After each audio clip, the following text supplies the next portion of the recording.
right now on 5 on your side at 10. We begin at 10 tonight with breaking news. Thanks for joining us. I'm Brent Solomon. And I'm Diamond Palmer. Right now, St. Louis police are investigating a homicide in South St. Louis. Officers responded to a shooting at Louisiana and Gasconade just over an hour ago. They found a 40-year-old man who had been shot at Marquette Park. He was not conscious or breathing. Right now, police do not know what led up to the shooting or have any suspect information at this time. And just hours earlier, a deadly shooting at a park in Ferguson. Officers showed up to Forestwood Park around 4:30 this afternoon. They found a man shot in a parking lot there. Right now, we don't know the name of the victim or any suspect information. Police say witnesses noticed a black vehicle leaving that scene. Right now, a teen girl is in the hospital with serious injuries after she was shot in Alton this afternoon. It happened just before 3 o'clock at a home on Highland Avenue. Responding officers found the 13-year-old girl inside and performed life-saving measures on her. She was eventually taken to a St. Louis area hospital for treatment. And if you have any information about these crimes, you are asked to call police. You can also leave an anonymous tip to Crime Stoppers at 866-371-TIPS. 5 on your side will continue to follow these developing stories and bring you the latest, of course. You can find updates on air on the 5 on your side streaming app and the 5 on your side app. We want to get now to that massive 4-alarm fire that covered most of downtown St. Louis with smoke this morning. The fire broke out around 6 o'clock at an abandoned warehouse. This was on 1st and O'Fallon Streets. It took up nearly a whole city block. 85 firefighters responded. It took them several hours to put it all out. The warehouse was a vacant building. We're told the homeless often frequented it. We're told this isn't the first time something like this has happened in that area. We have a lot of homeless that run this area down here in and out of these buildings trying to stay warm. I wouldn't be surprised if that's what caused this. It's just the way it is down here. Yeah. If you take a look around, all these buildings around here are abandoned. So sooner or later, I'm pretty sure that that's what's going to happen. The fire department says the fire did not cause major damage to any nearby buildings. Crews are still investigating what sparked it. Now to an update about a crash involving a St. Louis police cruiser last night in South City. Police now tell us it started as a marked police vehicle attempted to stop a suspect vehicle for a traffic violation. The vehicle did not stop, accelerated, and hit another marked police vehicle and a parked car. 2 suspects were arrested and drugs were recovered from the scene. No one was hurt, but this is the 4th crash involving a police vehicle in the past 2 months. People who live in the Gravois Park area came together tonight to discussing what public safety looks like to them. This after a private drone company called SMS Novel Films offered to provide surveillance services over that neighborhood. There's been some pushback, some community members calling this not just an invasion of privacy. They question if there are other motives. We could be paying kind of an exorbitant amount per hour to have surveillance by drone at request. And to me, that felt wrong. That's not how public safety should work. That's not how services should happen. And so it feels very much to me somebody trying to take advantage of the people who live here. The company's founder, Jomo Johnson, says the drone service would not be an invasion of privacy. He says his goal is to simply deter criminal activity. And it's been 1 year since Missouri legalized recreational marijuana sales. And since its legalization, the state has collected more than $150 million in taxes. Today, Field State Dispensary in Florissant shows us what's next for the growing business. Manager Nick Wegman says they're still feeling out the new market, but see new customers almost daily. We went from 200 patients a day to 600 patients a day, so that's quite a significant increase. And as we progress through the year, right now we're seeing about 50 new people a day through our doors. So I think as the stigma kind of dissipates, I think a lot more people are curious to how they can reach a certain kind of a homeostasis in life. Field State Dispensary opened in Florissant back in 2001, but only has been selling cannabis recreationally since last year. Well, folks, the 2024 Olympics in Paris are just several months away. That's right. Today, the marathon trials happen in Florida, featuring dozens of runners. Well, Brent, I don't know about you, but I'm very excited for this. Only the top 3 finishers could land a spot in the games. 5 on Your Side's Annie Krall reports on the 2 St. Louisans who competed for a chance at Olympic gold. Imagine you're, playing an NFL football game and you're going up against Peyton Manning or Marshawn Lynch or, these names that have been around forever. And it's like, oh, that's the guy that I'm running next to. Middle school band director Jared Broadbooks ran in his first Olympic marathon trials on Saturday morning, his second marathon ever. It was definitely surreal to be able to run with some of the guys that I've literally followed since I started running back in 2012. And it's like, that guy's lining up next to me. And he ran cross country at Lindenwood University, graduating in 2019, then started teaching at Barnwell Middle School about 2 years ago in the Francis Howell School District. Broadbooks directs about 150 students a week in between his rigorous 10-month training. It speaks to his dedication and how truly highly motivated he really is, and you see that in pretty much everything he does for the school and the district, and I think everything he puts his mind to doing, you see that same dedication. Broadbooks placed 26th out of more than 170 runners, missing out on being one of the top 3 men who will represent Team USA in Paris. Yet former Parkway Central runner Emily Sisson will be there. The 2020 10K Olympian making her first Olympic marathon team on Saturday. Starting with it, so I was like, just top three, make this team. I wanted to just hold my position. It did help. I thought the crowds were great today. There were some sections that were really loud, and then there were other sections where we could hear people tell us how close everyone was. So it was very helpful. Sisson will be going for gold in Paris on August 11th. Reporting in St. Charles, Annie Krall, 5 on Your Side. And other notable marathon runners, a former University of Illinois runner, Colin McCow, finished in 20th place in the men's trial, and former SLU runner Molly Roberts finished 78th for the women. Congratulations to both Molly and Colin. We are less than 6 months away from the 2024 Olympics, and you can watch it right here on 5 on Your Side. The opening ceremony kicks off along the Seine River on July 26th. It's the first time an opening ceremony has been held outside of a stadium. Nearly 600,000 people are expected to attend. It's going to be exciting. Well, tonight, a Metro East community joining forces in support of a young girl recovering from a medical condition. 7-year-old Lucy Hill suffers from epilepsy. Last year, she was placed into a medically induced coma and had to have brain surgery. Hours ago, people in Bethalto gathered at the Moose Lodge in Wood River for a special trivia night. So far, they raised more than $28,000. That's before ticket sales and other donations. Overwhelming doesn't begin to kind of state how we feel.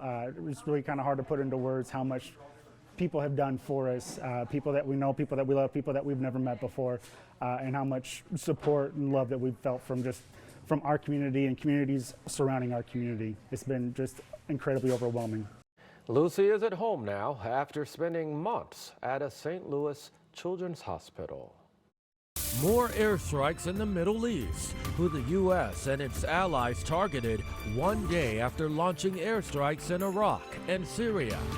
We verify why you probably shouldn't be gunning for a massage gun after your workout. The neck is always just a very sensitive area. It needs to be even treated by any practitioner with skill. Rain is looming off to the southwest. What it does for us tomorrow and when we'll see our best chance for rain in the extended forecast.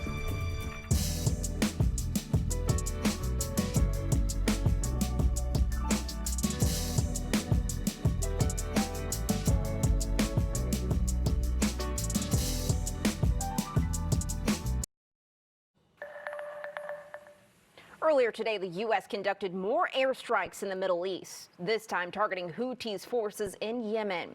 U.S. officials say they hit at least 36 targets in 13 locations in response to actions by the Iranian-backed organization. It comes after the U.S. launched airstrikes in Iraq and Syria that targeted Iranian-backed militants in retaliation for the drone strike that killed 3 U.S. troops in Jordan. Houthis' political bureau warned that they will meet escalation with escalation. Secretary of State Antony Blinken is expected to visit the Middle East to try and further diplomatic efforts there. Well, House Speaker Mike Johnson says the House will vote next week on a bill that will give more aid to Israel. Johnson previously said he would not allow the House to vote on aid packages unless a border security deal was made. The House Speaker proposed a $14 billion aid package for Israel last year, which included cuts to the IRS. The new aid package is now bumped up to $17 billion with no cuts. The House Speaker will be on Meet the Press tomorrow morning at 8, right here on 5 on Your Side. Rain off to the southwest, and it's looming. Big clouds are increasing. What that means for tomorrow and if any of this rain affects any of us over the next 24 hours. If you're an avid athlete or you just like to work out, you may have used a massage gun to help soothe those achy muscles, or you might have even considered buying one like myself. But that workout recovery tool might actually be doing more harm than good in some cases. Megan Bragg verifies this for you. Have you ever seen one of these before? It's called a massage gun, and it targets sore muscles when used properly.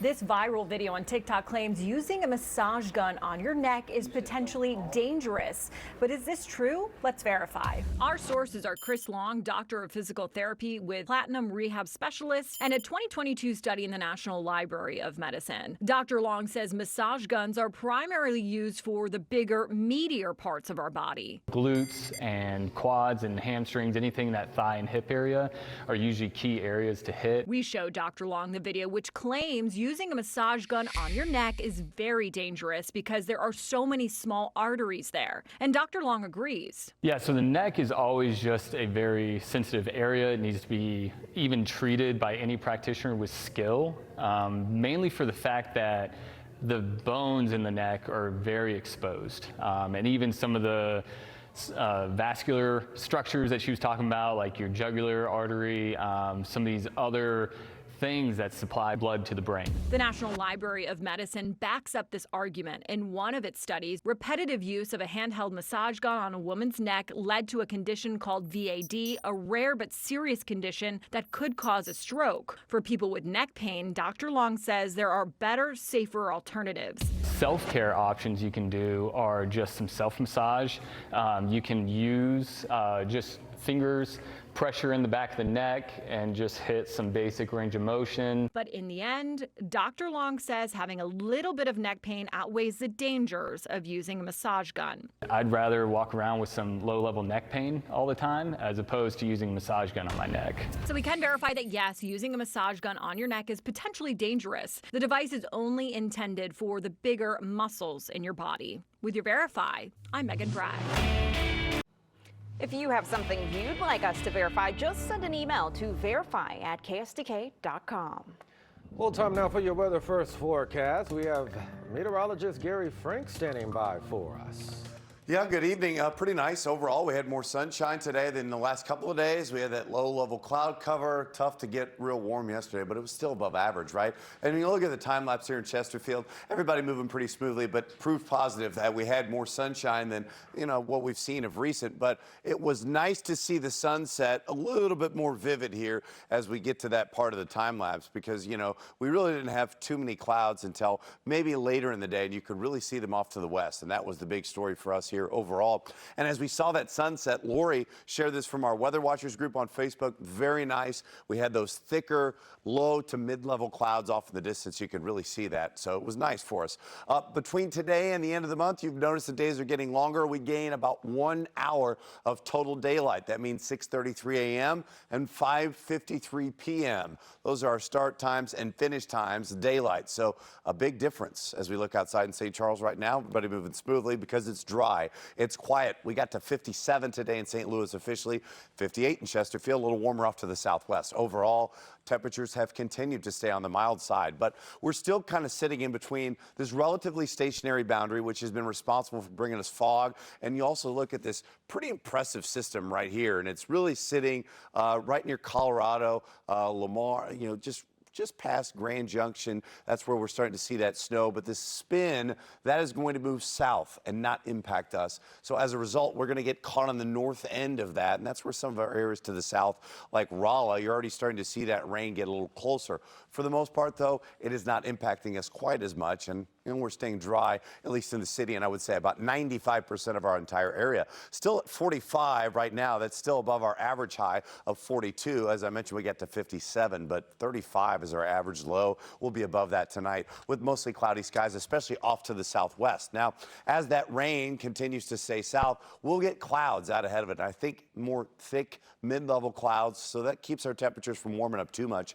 It does continue to warm up again on Wednesday, and overall, last year was an incredibly warm February with, look at all this red, above average readings. There are only a small handful, a literal handful of below average readings. We're on track right now with several days above average already. That means the next few days will continue to add to that. Keep in mind, over the next few, we're going to continue to look at temps averaging between 42 and 45, and they're going to be well above that every single day of the next 10.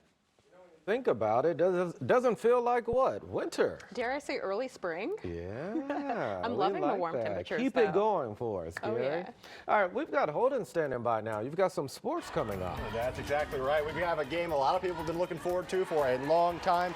Incarnate Word hasn't lost a game since February of 2020, but John Burroughs Bombers have had an upset in their sights all season long. Find out if they can shock the world and win the Webster Winter Challenge next in sports. This 5 on Your Side Sports Report is sponsored by Telly Tire and Auto Centers, driving your way since 1942. After losing to Kansas City in the first round of the MLS playoffs, it's been a long, cold winter for City SC. So it should come as really no surprise that they're wrapping up the second leg of their preseason with a friendly against the LA Galaxy in California. It wouldn't take long for City to shake off the rust. In the 17th minute, City with a free kick. It gets knocked down by the wall and winds up on the foot of Chris Durkin, and he puts that absolute missile in the back of the net to give the City Reds the early lead. Both sides subbed out the first squad at the halftime, and it would be all square in the 88th minute when City midfielder Nokvi Thoresen ends up with the ball all alone in front of the net, and he sends it home. City would go on to win this one by a final of 2-1, and head coach Bradley Carnell liked their early returns from his squad.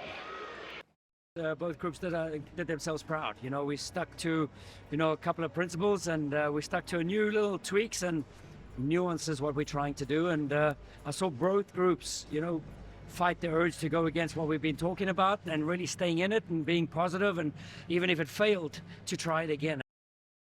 This afternoon, 2 of the top ladies basketball teams in the state of Missouri, maybe the entire country, squared off in the final of the Webster Winter Challenge. John Burroughs is looking to avenge its loss to Incarnate Word earlier this season, while Incarnate is looking to extend their win streak to, get this, 120 games. Frank Cusimano told us earlier this week that Burroughs has had this game circled on their calendar for a while, but the girls may have come out a little too amped up. They left the paint wide open for sophomore Addie Owen. She capitalizes to give Incarnate the early lead. Burroughs didn't panic, though. They put the ball in the hands of their 6'4" sophomore Mariah Douglas, and she hits that turnaround that would make Kobe proud. This Incarnate team, though, is just so well coached and disciplined. Watches Nevaeh Caffey draws the 3, finds Kaylin James for the wide open 3. This one was close throughout, but Incarnate would keep the win streak alive with the 50-47 victory. The Mizzou Tigers were looking to pick up their first SEC win of the season against Jerry Stackhouse and the Vanderbilt Commodores, but the Commodores had their hands full earlier with Noah Carter. The Tigers would find the big man alone at the top of the key. He would pour it in for 3 of his game-high 20, and just a minute later, it's Indiana transfer Tamar Bates. He wouldn't give up on that play. He finished with 17, but this one just seemed to slip right out of the reach of Mizzou. Then Allen Lubin is going to get the tough 2 to go for Vanderbilt. That was really the story of the game there, as Vandy holds on for the 68-61 win. Looking at Mizzou's remaining schedule, there aren't many chances for them left to get out of the cellar. The SLU Billikens were looking to break their own 5-game losing streak at home against Fordham, and Travis Ford's squad would take the lead with just over a minute to go on that Sincere Parker pull-up. He had 13 in the game, and this would be tied with 6 seconds left. Fordham inbounding the ball to Elijah Gray, and he goes right over the top of Brad Ezawiro to give the Rams a 2-point lead. Now the Bills would have a chance at the buzzer, but the shot, well, unfortunately it didn't go in, but it wouldn't have counted anyway. They didn't get it off in time as the Rams hold on for the 67-65 victory. SIU took the bus ride up to Chicago today for a Valley matchup against UIC, and this one was back and forth for most of the afternoon. We're going to pick it up with the Dogs up 1. Stephen Clay finds his teammate Jaden Brownell for the 3. UIC with a 1-point lead. Now, the Flames had a 1-point lead with 30 to go. A.J. Ferguson gets to the basket, misses, but he gets fouled. He sinks both free throws. That gives Illinois Chicago one final shot. It's Isaiah Rivera. He's going to miss the fall away. Toby O'Connie can't stick the putback. The ball would roll out, and after review, it's given to SIU, and they would hold on for the 74-71 win. Diamond, I know you love seeing that. Oh, yeah, she's cheering over here. Oh, yeah, go Salukis. You know I have to say that. I'm SIU alum. Got a dog in the house in Oh, here. It's yeah. always nice to see them get a big win. Yeah. Certainly, certainly. Thank you, Holden. Well, now let's toss it over to Gary. You've been saying warm temperatures Still all warm, along. yeah. Still warm? I don't know. Is it going to get warmer than last February? You know, there's a half of us who are rooting for that. The other half, we don't know, you know. And I think the next 10 days, you got to think that's at least the first half of the month is definitely going to be above average. And I think the big thing that sticks out to me, yeah, it's in the 50s and 60s, but it's not all that cold in the morning. You know, 28, 27, we can handle that, you know. I think that's the big story. It's not so much the afternoon when it's 45. Like days like today, 57 still feel pretty good. I can get used to it. You can get used to it. I don't know about you. I can. Short sleeve shorts. There you go. Flip-flops. Yeah, not yet. Not yet. That's all of our time at 10. Thank you so much for joining us today. And St. Louis is tomorrow starting at 6 p.m., 6 a.m.